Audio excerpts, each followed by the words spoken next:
안녕하십니까 여러분, 고사성어 시간입니다. 우리요 매우 친한 친구를 이야기할 때 관포지교 같다라고 얘기하죠. 그런데 우리 이 관포지교에 대해서 얼마나 알고 있는지 물어보면요, 그냥 관중과 포수와의 사귐 정도로만 알고 있어요.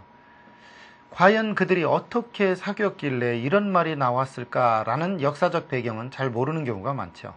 그 역사 속으로 한번 가봐야 되겠죠? 그러기 위해서 낮자 공부 들어갑니다. 같이 보죠. 벼슬관이라는 글자입니다. 대나무로 만든 피리, 즉 그 피리는 속이 비어있다 해서 대롱관, 피리는 잘 관리해야 된다 해서 관리할 관자입니다. 우리 그래서 관장하다 그러면 한마디로 맡아서 주관한 걸 이야기하고요. 관현악 그러면 관악기, 현악기, 타악기로 합주하는 음악을 관현악이라고 합니다. 이 대롱관자는요, 파이프라는 뜻으로 아주 쉽게 얘기하면 대나무처럼 속이 비어있는 것을 부을 수 있게, 관리할 수 있게 만든 악기. 그것이 뭐냐? 대통, 소위 말하면 대롱. 대통이 뭐냐면 속이 통 비어있는 것, 대롱. 그렇게 되어 있는 것을 관이라고 했다는 얘기죠. 그래서 우리가 수도, 관 할 때 이런 자들을 씁니다. 또 관리, 감독할 때도 이 자를 씁니다. 피리는요, 불어놓고 습기를 그대로 놓으면 이게 다 터집니다. 그래서 줄로 묶고 이렇게 해서 관리를 잘 했죠. 그래야 관리할 관자가 만들어진 거니까요. 여기서 관이라는 것은 관중이라는 사람의 성씨만을 딴 겁니다. 포수가도 마찬가지겠죠. 관포지교할 때 포. 그러면 다음 글자 포자 한번 알아보겠습니다. 같이 볼까요? 이 물고기가 들어갔다는 것만으로도 이게 생선과 관계에 있다는 걸 알 수 있겠죠. 생선의 신선도를 유지하기 위해서 소금으로 싼 그러한 생선, 그게 뭐예요? 절인 생선이죠. 그래서 이게 절인 생선 포자입니다. 절인 어물포라고도 하죠.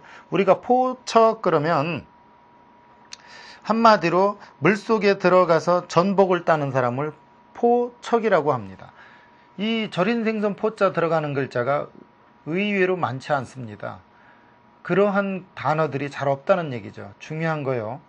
무슨 포, 육포처럼 이렇게 눌러놓은 거 말고요. 절여놓은 생선, 그것을 생선 절일 포자를 쓴다는 거예요. 그런데 포수가라는 사람 이름에 이게 왜 들어갔을까요? 아마 이 집은 장사를 통해서 돈이 많은 그런 집안일 겁니다. 그런지 안 그런지는 이따가 관중과 포수가의 어떠한 그 사귐 과정을 알아보면 되겠죠. 그 다음 글자 같이 보겠습니다. 또 어떤 글자가 나올까요? 갈지네요. 같이 보겠습니다. 갈지는요, 이렇게 가다라는 뜻도 있지만 원뜻은 이렇게 땅에 솟아나오는 싹이죠. 이 싹은 시간이 감에 따라 자라나아간다 해서 자라나아가다 해서 나갈지 또는 갈지, 그러다 갈지로 쓰인 거죠. 우리가 논지 그러면 이것을 따져 말하거나 논하는 것을 논지라고 합니다. 이렇게 이야기할 때 있죠. 지동지서, 동쪽으로도 가고 서쪽으로도 가고, 이럴 때 지는 갈지, 가다라는 고라는 뜻이 강한 그러한 경우입니다. 다음 글자요. 사귈교자겠죠? 어떻게 만들어졌는지 같이 보겠습니다. 사귈교. 우리는 사귈교자가 이렇게 만들어졌다는 것을 전서에서 알 수 있습니다. 즉 사람이 걸을 때 발이 교차하듯이 서로 바로잡아 가는 데서 우리는 사귈교 이런 뜻이 만들어진 겁니다.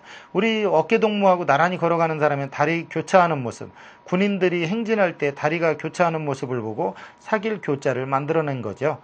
우리가 교제하다 할 때 교제는 서로 사귀는 것을 교제라고 그러고요. 교통 그러면 서로 막힘없이 오고 갈 수 있도록 통하는 것을 교통이라고 합니다. 그런데 어느 날부턴가 교통이 안 편합니다. 왜 그렇죠? 서로 통하지를 못해요. 이유는 서로 먼저 가겠다고 난리를 지기니까 절대 통하지 않죠. 물은 먼저 가겠다고 서두르는 법이 없습니다. 그래야 흐르듯 잘 가죠. 여러분, 교통도 마찬가지입니다. 나 혼자 먼저 가겠다고 대들면 그 순간 흐름 물살이 이상해지고 말죠. 그러면 관포지교라는 이 네 글자 통해서 문법 공부 같이 해봅니다. 어떻게 만들어졌을까요? 같이 보도록 하죠. 관중과 포수가는 대등한 사람이죠. 그렇기 때문에 관포입니다. 그리고요, 그 다음 G는 체원 플러스 G 플러스 B 할 때는 뭐뭐의 B죠. 그러니까 관중과 포숙의 사귐 이런 뜻이 되겠죠. 관중과 포숙의 사귐 이렇게 해석이 될 겁니다. 이 글은 사기 관형편에 나오는 아주 관한열전에 나오는 그런 얘기입니다. 관한열전, 사기에 보면 열전에 각각의 사람의 편을 따서 이렇게 쓴 글이 있죠. 그 중에서 관한열전 편에 보면 사기 그 편에 관중과 포수가의 이야기가 나옵니다. 우리 막역지우처럼 그런 뜻으로 쓰일 때 관포지교라는 표현을 씁니다. 관중과 포수가가 어떤 사이였는지 한번 얘기해 보겠습니다. 옛날 처음에 둘이서 처음에 장사를 했습니다. 그런데 포수가는 집안이 부자여서 돈을 대고 관중은 거기에서 일을 보면서 이렇게 사물을 보면서 이렇게 돈을 가져가는 월급쟁이였습니다. 그런데 옛날 이 당시에 관행이 어떤 거였냐면 돈을 댄 물주는 그 이익의 반 이상을 차지하거나 더 많이 갖게 돼 있는 것이 일반적 상식이었습니다. 그런데 둘이 장사를 하는데 장사가 너무너무 잘 돼요. 그런데 이 관중이 포수가보다 월급이고 뭐고 이익을 내는 걸 더 많이 가져가는 거예요. 그러니까 옆에서 점원들이 그 포수가 그 물주한테 이릅니다. 뭐라고 이르느냐면, 아니 저 사람은 돈도 얼마 안 내놓고 지는 그 합자 투자하자고 하면서 지는 그냥 와서 몸으로만 하면서 월급 위에 따른 돈을 자꾸 가져간다. 이 일을 어떻게 하면 좋겠냐. 그러니까 포수가가 이런 말을 합니다. 그 사람은 나보다 가족이 많다. 그리고 어머님이 계신다. 그만한 돈이 꼭 필요해서 그러는 것이 아니겠는가. 내가 일일이 신경을 써가며 보살피기보다는 그가 필요한 대로 알아서 쓰는 것이 얼마나 서로 편리한 일인가. 그 사람이 만일 돈에 욕심이 있어서 그런다면 내가 트집을 잡으려고 해도 잡을 수 없게끔 몰래 얼마든지 돈을 가로챌 수 있을 것이다 라고 관중을 포수가가 편들어 줍니다. 그 뒤로요, 이런 이야기를 해요. 누군가가 친구라고 하는데 그 친구를 딴 사람들이 헐뜯을 때 이렇게 편들어 줄 수 있습니까, 여러분? 너무나도 기가 막힌 얘기입니다. 이거 쉬운 얘기 아닙니다. 나중에는 포수가랑 관중이랑 따로 떨어져서 포수가가 돈 그동안 모은 거 가지고 장사를 하지만 그때마다 실패를 합니다. 여러분, 관중 떠난 자리에 포수가 홀로 장사할 때는 실패를 한다 이 말이에요. 나중에 또 둘이 어떠한 사건이 벌어지냐면 두 사람이 다 장수가 돼서 임금 앞에 나아갑니다. 임금 앞에 나아갈 때 제각각 왕자가 다르기 때문에 세운 나라도 다릅니다.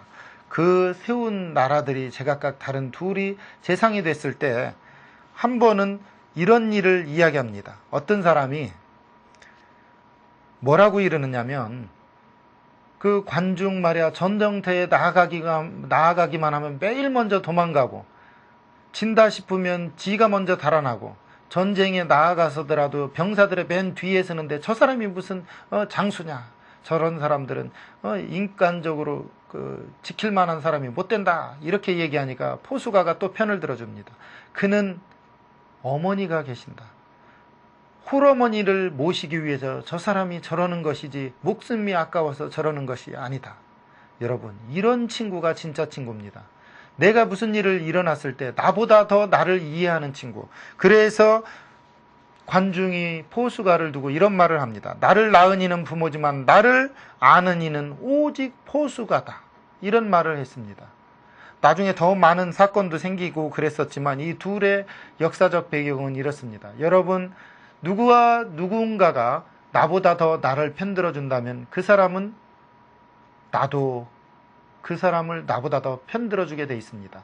여러분, 우리는 묘에서요, 누군가가 나를 칭찬해 주면 그 칭찬해 주는 사람을 칭찬하고 싶어집니다. 여러분, 이것이 인지상정입니다. 사람이요, 누군가를 사귄다면 이렇게 사귀십시오. 친구 사이에 매우 다정하고 허물없는 교제를 일컬을 때 쓰는 관포지교. 역사적으로 이런 뒷배경이 있었습니다. 여러분과 사귀는 모든 친구들의 교제 속에 이러한 우정이 있길 바랍니다. 이해해주는 사람은 이해받을 만합니다. 그것이 사귐이죠. 오늘 강의는 여기까지입니다. 다음 시간에 또 다른 고사성어로 여러분과 만나 뵙도록 하죠. 감사합니다.